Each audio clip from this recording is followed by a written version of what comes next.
अरे बाप रे बाप, क्या मजाक चल रहा है ना, क्या चल रहा है? 10-12 ठो गोल, इतना इतना। अबे फीफा खेल रहा है क्या? बाप रे बाप, ये जो बार्सिलोना का वीमेन लोग है ना, ये लोग बहुत ज्यादा रूडलेस है। माने कि देखने में तो सब एकदम बढ़िया है ऐसे, लेकिन जब ये लोग का खेलने का बात आता है ना, सब इतना खतरनाक मार मारती है ना। अरे रियल मैड्रिड का वीमेन लोग को इतना मार मारा है भाई। पापा पेरेज तो सोचा कि भाई एम्बापे भाई को वीक पहना के उतारू तब जाके कुछ होगा यहाँ पे। 10 ठो 12 ठो गोल, अरे भाई समझा करिए भाई, ओपोनेंट लोग भी तो खेलने हैं, उनको भी तो 10-12 ठो गोल मारा। नेवरदलेस भाई, मैंने बार्सिलोना की तो आदत है सब अपने ओपोनेंट को लोग को डिसमेंटल कर देना, लेकिन रियल मैड्रिड में अभी फिलहाल ना बहुत सा चर्चा चल रहा है। ठीक है, मैंने वीमेंस टीम के बारे में तो ज्यादा पता नहीं, लेकिन मेंस टीम वाला लोग ना कुछ यहाँ पे खतरनाक यहाँ पे प्लानिंग कर रहा है। कुछ खबर ये निकल के आ रही है बॉयज कि अभी यहाँ पे रियल मैड्रिड जो है वो रॉड्री को अंदर अंदर यहाँ पे डिस्कस कर रहा है। ठीक है, वो लोग एक तो मिडफील्डर को ऐड करना चाहते हैं, ये सब हमको पता है भाई। मैंने कि ये लोग का जो मिडफील्ड का जो स्टेबिलिटी ऐसे ऐसे हिल गया था ना, मतलब कि समझ लो एक तो चेयर में ना रोलर स्केट लगा दिया है भाई, नॉर्मल व्हील नहीं लगा, रोलर स्केट लगा दिया है। बूम माम हो रहा है, लोग का मिडफील्ड ना हिला हुआ है यहाँ पे बहुत ज्यादा, यहाँ पे रियल मैड्रिड का। तो उसी बीच में यहाँ पे ये लोग प्लान कर रहे थे भाई, यहाँ पे विटीनिया को लेके आएंगे। विटीनिया बोल दिया मैं पीएसजी में रहेगा। एंजो फर्नांडिस का भी मैंने थोड़ा मेंटल बैलेंस कभी कभी बेचारे भाई का हिल जाता है वहाँ पे, हम सब ने देखा है। बेचारा चेल्सी में खेलेगा तो और क्या ही होगा ना भाई, मैं चेल्सी वाला लोग ऐसे ही बहुत ज्यादा हुआ है व्हाटएवर। तो यहाँ पे एंजो का भी कोई ज्यादा बात नहीं हुआ, इनिशियली तो बोला जा रहा था उसको भी एक तो टारगेट यहाँ पे रखा है।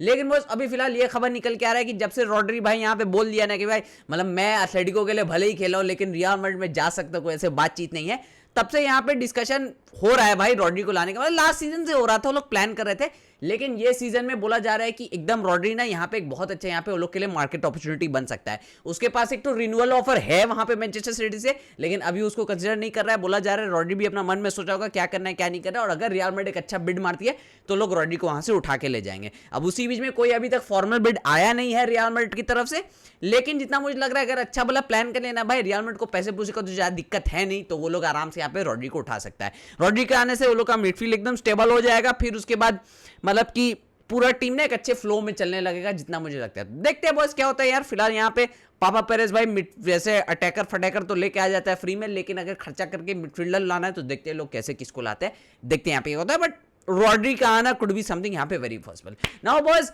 लेट्स कम टू कि भाई यहाँ पे मेसी भाई का क्या खबर निकल के आ रहा है बॉस। तो मेसी भाई का कुछ थोड़ा डेंजर खबर है बॉस, बहुत ही ज्यादा डेंजर खबर है। ठीक है, I am not very prepared for this, because जितना मुझे लग रहा था मैं तो सोचा था भाई मेसी भाई यहाँ पे 2026 का मस्त वर्ल्ड कप खेलेगा भाई। अरे एकदम जर्सी वर्सी एकदम क्या पर्पल कलर का ब्यूटीफुल जर्सी में मेसी भाई एकदम मैच वैच खेला, सब चीज यहाँ पे क्या।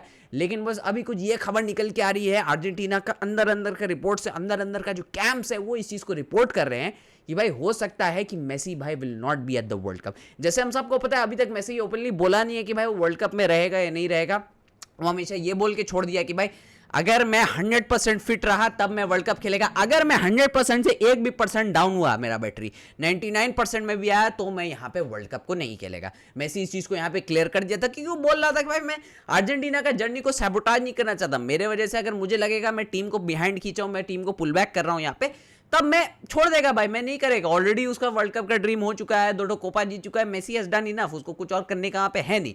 ठीक है, तो उस वजह से अगर उसको लगेगा कि वो टीम के लिए थोड़ा वहां पे दिक्कत बन रहा है, टीम उसके बिना ज्यादा बेटर परफॉर्म कर सकती है, तब मेसी वहां पे हट जाएगा। अब यहाँ पे लियोनेल स्कलोनी से भी बात बोला गया, तो स्कलोनी बोला नहीं भाई मैं चाहता हूँ मेसी भाई खेले, मेसी भाई रहे तो उसको बहुत अच्छा लगेगा, वो सब चीज रहेगा।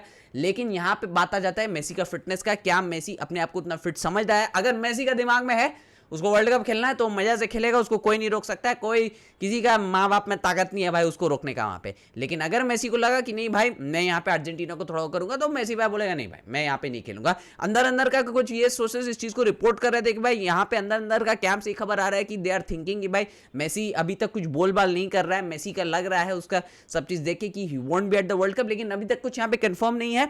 वर्ल्ड कप का स्क्वाड अभी कुछ दिन बाद ही अनाउंस होगा, तो अभी उसमें टाइम है। अब तब तक मेसी अपना फिटनेस को देखेगा, अपने इंटर मायमी के लिए परफॉर्मेंस देखेगा। अगर इंटर मायमी जैसे बूम बाम करता रहता है ना वैसे ही करता कहता है, आई थिंक सोचेगा चलो भाई एक और वर्ल्ड कप खेल के लेकर जाए। लेकिन एक चीज वही होगा ना भाई, retiring as a champion is something, है ना, मतलब कि कोपा जीते फिर वर्ल्ड कप जीते फिर कोपा जीते, अभी तक चैंपियन का स्ट्रीक चल रहा है। अगर यहाँ पे वर्ल्ड कप एक और जीत गया तब तो अरे बाप रे बाप एकदम नेक्स्ट गैलेक्सी में पहुंच जाएगा मेसी, मतलब गैलेक्सी में तो है ही अपना एक तो नेक्स्ट यूनिवर्स पहुंच जाएगा मेसी भाई। लेकिन अगर वहां पे मेसी हार जाता है वर्ल्ड कप में, जो उसका प्रोबेबिलिटी काफ़ी ज़्यादा है, बिकॉज भाई दूसरा टीम भी तो भाई खेलने आया, तो कोई छोला बेचने तो नहीं आया ना दूसरा टीम। और अर्जेंटीना में वही चीज़ है भाई, Messi is not 35 year old, Lionel Messi, तो वो वैसे करके अकेले कितना टान पाएगा अर्जेंटीना को, मतलब उन सिचुएशन से। लास्ट वर्ल्ड कप में भी फंस गया था अर्जेंटीना, मेसी अकेले टान के निकाला था। तो वो सब भी चीज़ मैटर करेगी, और देखेगा भाई मेसी पे अगर लगेगा खेलना है तो खेलेगा, नहीं खेलना है तो नहीं खेलेगा, वो उसके ऊपर यहाँ पे मैटर करता है। Nevertheless boys, let's come back to Barcelona कि यहाँ पे क्या चल रहा है। तो बस सबसे पहले भाई यहाँ पे मैं आपको थोड़ा सबसे पहले यहाँ पे अपडेट देते चलो कि भाई यहाँ पे क्रिश्चियनसन भाई का, हम लोग तो इसको भाई सल्टाने का सोच रहे थे कि भाई क्रिश्चियनसन को हम लोग हटा देंगे, सैलरी वाली फ्री हो जाएगा, लेकिन बस खबर ये निकल के आ रहा है कि भाई अंदर अंदर से बार्सिलोना एक ऑफर दे दिया है क्रिश्चियनसन को रिन्यूअल का। अब तुम बोलोगे सर भाई ये कहाँ से ये ऑफर दे दिया, रिन्यूअल का क्यों दे दिया भाई, मैंने क्रिश्चियनसन भाई खेलता ही नहीं है तो क्यों दे दिया भाई रिन्यूअल का ऑफर। तो मैं तुमको बता रहा हूँ भाई क्या होता है ना कि भाई यहाँ पे बार्सिलोना जो है और ये लापोर्टा जो है ना पहले ही क्लियर कर दे रहे हैं कि भाई ऐसे नहीं होगा कि हम लोग क्रिश्चियनसन को इंजरी में ऐसे ही लटकता और छोड़ देंगे भाई क्रिश्चियनसन इंजरी से और उसके पास कोई क्लब ही नहीं हो। तो उसी बीच में बोला ये जा रहा है कि भाई बार्सिलोना उसको एक तो लो सैलरी में 1 ईयर का एक तो ऑफर दे दिया है। अगर क्रिश्चियनसन के पास दूसरे क्लब से ऑफर आता है तो इज फ्री टू गो, अगर नहीं आता है दूसरे क्लब से ऑफर तो उसके पास हाथ में एक तो कम से कम क्लब तो रहेगा खेलने को, ऐसे नहीं कि क्लबलेस रह जाएगा। इसीलिए as a matter of goodwill, as a matter of respect यहाँ पे बार्सिलोना यहाँ पे क्रिश्चियनसन को यहाँ पे एक ऑफर दे दिया। लापोर्टा ने इस चीज को पहले ही क्लियर कर दिया था, इस वजह से क्रिश्चियनसन को एक ऑफर दे दिया गया, अगर उसको रहना है रहेगा, नहीं रहना नहीं रहेगा। तो क्रिश्चियनसन को है भाई लो सैलरी में करके दे दिया, और रहने से भाई स्क्वाड डेप्थ ही बना के रखेगा क्रिश्चियनसन। जब क्रिश्चियनसन खेलता है तो वो सबसे बेस्ट सीबी होता है, लेकिन वो खेलता ही नहीं है, वही सबसे बड़ा यहाँ पे दिक्कत है। तो उस चीज़ को देखेंगे बस, अगर क्रिश्चियनसन को रहना है रहेगा, नहीं रहना है नहीं रहेगा, तो ऑफर दे दिया गया। दूसरी तरफ बस मैं आपको यहाँ पे एक और बहुत ज़्यादा इंपॉर्टेंट अपडेट देते चलो कि भाई यहाँ पे जो है ना बार्सिलोना अपना लेफ्ट विंगर ऑप्शन में माने ऑप्शन पे ऑप्शन यहाँ पे भरते जा रहा है। उस दिन किसी को किया, उस दिन एंड्रियास शडेलरूपन भाई को किया, उसके बाद फिर यहाँ पे करते जा रहे। उसी बीच में एक और यहाँ पे नाम आ गया है अब्दे भाई। अब्दे भाई जैसे हम लोग सबको पता है भाई बवाल प्लेयर है, खेल चुका है भाई, हमारे जबरदस्त एकदम खेला था उस टाइम के ऊपर, बेटिस में जाके बहुत ही बवाल खेल रहा है, मोरक्को के लिए इज बीन एब्सोल्युटली ब्रिलियंट। यहाँ पे अब्दे अगर तुम उसका स्टैट्स वगैरह देखोगे ना, उसका कैरीज, उसका ड्रिबल्स, उसका पासेस, उसका जो विजन रहता है, उसका फॉरवर्ड मूविंग पासेस, उसके ऊपर से उसका जो क्रिस्प अटैकर बोला जाता है ना, एकदम बिल्कुल लेफ्ट विंग के ऊपर छोटा से प्लेयर, टक टक टक टक, प्रॉपर बार्सिलोना स्टाइल प्लेयर उस तरीके का है। तो यहाँ पे बार्सिलोना लेफ्ट विंग में ना अपना ऑप्शन धीरे धीरे करके बढ़ाते जा रहा है, इसको भी ले सकते हैं, इसको भी ले सकते हैं, इसको बहुत अच्छा स्काउटिंग यहाँ पे करके रखा है, स्काउटिंग इज प्रीटी गुड यहाँ पे। लेकिन वही चीज है, ये सब तभी होगा अगर हम लोग यहाँ पे मार्कस रैशफोर्ड को साइन नहीं करेंगे परमानेंटली। रैशफोर्ड का डील अभी भी यहाँ पे थोड़ा हिलता डुलता है। एक तो खबर ये निकल के आ रही थी कि भाई कि ये जो रैशफोर्ड का 30 मिलियन का था ना बाय ऑप्शन, वो खाली मार्च तक था, ये बोला जा रहा था। अब आई एम नॉट श्योर वो कितना सही है कितना नहीं है, जितना मुझे लगता है भाई पूरा टाइम तक तो ऑप्शन देना चाहिए ना समर तक की, भाई अगर रैशफोर्ड अच्छा खेला तभी लेंगे। आई डोंट नो, अगर उसका वो 30 मिलियन एक्सपायर करिए तो क्या यूनाइटेड 30 मिलियन में ही जाने देगा या कम में जाने देगा या ज्यादा में जाने देगा, I do not know, whatever. लेकिन अगर 30 मिलियन का यहाँ पे है तो 30 मिलियन में रैशफोर्ड को ले सकते हैं। मेन चीज होगा रैशफोर्ड का अभी जो 1-1.5 महीना यहाँ पे रफीनिया इंजर्ड है, इसमें अगर रैशफोर्ड परफॉर्म कर दिया तभी यहाँ पे मजा आएगा, नहीं तो मजा नहीं आएगा भाई। तब तो रैशफोर्ड को साइन करना कोई यहाँ पे सेंस ही नहीं बनेगा, बोला ये जा रहा है। अब देखते हैं बॉयज क्या होता है। अगर रैशफोर्ड को हम लोग साइन नहीं करते तो हमारे पास और भी बहुत ऑप्शन धीरे धीरे भरते चले गए, उसमें अब्दे का भी एक ऑप्शन आ गया, एब्सोल्युटली ब्रिलियंट प्लेयर जैसे हम सबको पता है। और यहाँ पे अब्दे could be something very realistic, जिसको हम लोग मतलब खेल खाल के वहाँ पे बजा सकते हैं। बस देखते हैं यहाँ पे क्या होता है। नाउ बॉयज लास्टली आ जाते हैं हमारे दो जो एकदम चहीते बने हुए हैं, दो बहुत ही ज्यादा इंपॉर्टेंट ट्रांसफर्स के ऊपर, बास्तोनी और अल्वारेज के ऊपर। सबसे पहले तो बॉयज यहाँ पे अल्वारेज का कुछ ये खबर निकल के आ रही है कि भाई एटलेटिको मैड्रिड ना फटाफट यहाँ पे ना अल्वारेज का एजेंट से थोड़ा वहाँ पे बातचीत करना शुरू कर दिया है उसका कॉन्ट्रैक्ट रिन्यूअल के लिए। बोला ये जा रहा है कि भले उसका कॉन्ट्रैक्ट तो 2029 तक है, लेकिन उसको ना कुछ सैलरी बढ़ा के दे देगा भाई।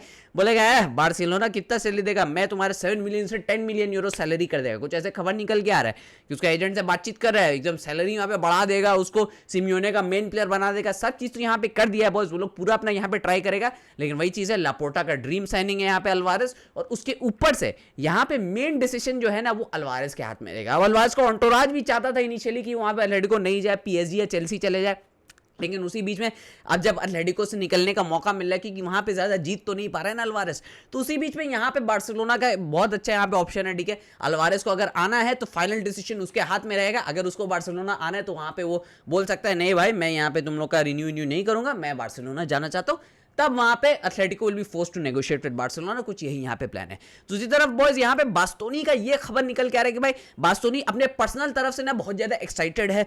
अगर बार्सिलोना ज्वाइन करना होगा, कौन एक्साइटेड नहीं होगा भाई, कोई पगला ही होगा जो एक्साइटेड नहीं होगा। लेकिन भाई बास्तोनी का यही चीज है, वो अपने पर्सनल ग्रीन लाइट दे दिया है, लेकिन अभी तक उसका जो कॉन्ट्रैक्ट टॉक्स वगैरह है ना वो चल रहा है। बॉयज बोला जा रहा है कि 1 से 2 दिन के अंदर बहुत जल्द यहाँ पे उसका जो पर्सनल टर्म्स एग्रीमेंट्स है, कॉन्ट्रैक्ट, सैलरी वैली, वो बार्सिलोना से बहुत जल्द नेगोशिएट होकर कंप्लीट हो जाएगा। और अगले हफ्ते बार्सिलोना इंटर मिलान के साथ यहाँ पे बैठेगी, उसको बातचीत करेंगे कैसे क्या करना है, कैसे क्या नहीं करना है, यहाँ पे सब चीज के ऊपर बातचीत वहां पे होगा। और उसके बाद बॉयज उसके मतलब कि जितना भी है उसका सैलरी वैलरी, उसका ट्रांसफर वांसफर जो भी चीज होगा उसको वहां पे फाइनलाइज कर दिया जाएगा। बोला ये जा रहा है कि भाई करीबन यहाँ पे बार्सिलोना एक्सपेक्ट करे अगर बास्तोनी पुश करता है तो 60 मिलियन प्लस एड ऑन्स में हम लोग बास्तोनी को लेके आ सकते हैं, कुछ यही यहाँ पे फिगर निकल के आ रहा है। अब हो सकता है ये 60 से 65 हो जाए, 70 हो जाए, I am not very sure उसके ऊपर, लेकिन जितना मुझे लगता है अगर एड ऑन्स मारे ना हम लोग तो 60 million is a good deal Bastoni के लिए। 60 million plus add ons is यहाँ पे गुड डील। देखते हैं बॉयज यहाँ पे क्या होता है, बहुत जल्द 1 हफ्ते के अंदर ही बार्सिलोना यहाँ पे बैठेगी। नाउ बॉयज लास्टली भाई यहाँ पे हम लोग का आज मैच है एटलेटिको मैड्रिड के अगेंस्ट ला लीगा में। अब देखो हम सबको पता है भाई सिमियोने भाई है, अपसेट देने में कोई कसर नहीं छोड़ता है भाई, और इतना अनप्रिडिक्टेबल है ना ये आदमी कि मैंने कोपा डेल रे में सब सोचा था ये तो चिल मार के पीछे बढ़ेगा एकदम, कुछ यहाँ पे करेगा नहीं और उसके काउंटर के ऊपर खेलने की कोशिश करेगा। लेकिन साला फर्स्ट हाफ में वहां पे इतना प्रेस कर दिया, इतना प्रेस करके 4 गोल मार दिया भाई, हम लोग का तो चिड़िया उड़ा दिया है बिल्कुल, है ना, इतना जबरदस्त खेला। तो बहुत अनप्रिडिक्टेबल है, लेकिन बस यही मेन चीज है कि भाई वो भी सोचेगा भाई चैंपियंस लीग है 2-3 दिन बाद बार्सिलोना से फिर से, तो उसमें मैं अपने प्लेयर्स को यहाँ पे रेस्ट दे के ला लीगा में रेस्ट दे के वहां पे यूज कर लूँ। उसके बाद ये भी सोचेगा कि भाई ला लीगा में मेरा ज़्यादा पॉइंट्स का तो कुछ होना नहीं है, पॉइंट्स गैप तो बहुत ज़्यादा है, ऐसे भी मैं टॉप पे पहुंचूंगा नहीं, वो भी एक चीज़ सोचेगा। लेकिन फिर ये भी सोचेगा भाई जॉनी कार्डोसो नहीं है, मार्कस यूरेंटे नहीं है, तो मुझे मैंने ऐसे नहीं ना ह्यूमिलिएशन हो जाना है। उसके बाद होम ग्राउंड के ऊपर मैच है, तो अगर मैच बहुत गंदा हार गया तो फिर साला फैन लोग में ऊपर चढ़ेगा। तो सिमियोने ये सब चीज़ करेगा, लेकिन सिमियोने भाई को भूलना नहीं चाहिए भाई। दूसरी तरफ बार्सिलोना है, हांसी फ्लिक है, हांसी फ्लिक मास्टरमाइंड है, भूलता नहीं है हांसी फ्लिक। मैंने जो कोपा डेल में किया ना उसको बदला ना मार मार के भी लेगा हांसी फ्लिक। यहाँ पे क्वालिटी इनफ है, ठीक है, यहाँ पे रफीनिया नहीं है, लेकिन भाई यमाल है, पेड्री है, लामासिया का बाकी स्टार लोग है भाई, जॉन गार्सिया है, सब है यहाँ पे, जबरदस्त लेवल पे मैच खेलेंगे। रैशफोर्ड भैया को यहाँ पे टर्न अप करना पड़ेगा। और भाई हम लोग का ला लीगा स्टेक के ऊपर लगा हुआ है, एक भी मैच यहाँ पे दिक्कत किए ना मैड्रिड पीछे से एकदम आगे घुस जाएगा पीछे हम लोग के, तो वहां पे हम लोग को उस चीज को भी मैनेज करना है। उसके बाद भाई एटलेटिको से फिर से मैच है, तो वो सब चीज को भी ध्यान में रखना है। बॉयज देखते हैं यहाँ पे क्या होता है। हांसी फ्लिक है ना, वो हांसी फ्लिक कर लेगा भाई, हांसी फ्लिक जो चीज देखता है समझता है उसको ठीक कर देता है अगर वहां पे दिक्कत है। नेवरदलेस बॉयज मैं मिलूंगा आपसे बहुत जल्द अगले वीडियो में। बाय बाय, हंसते रहो, लाइक शेयर सब्सक्राइब कर देना, बाय बाय।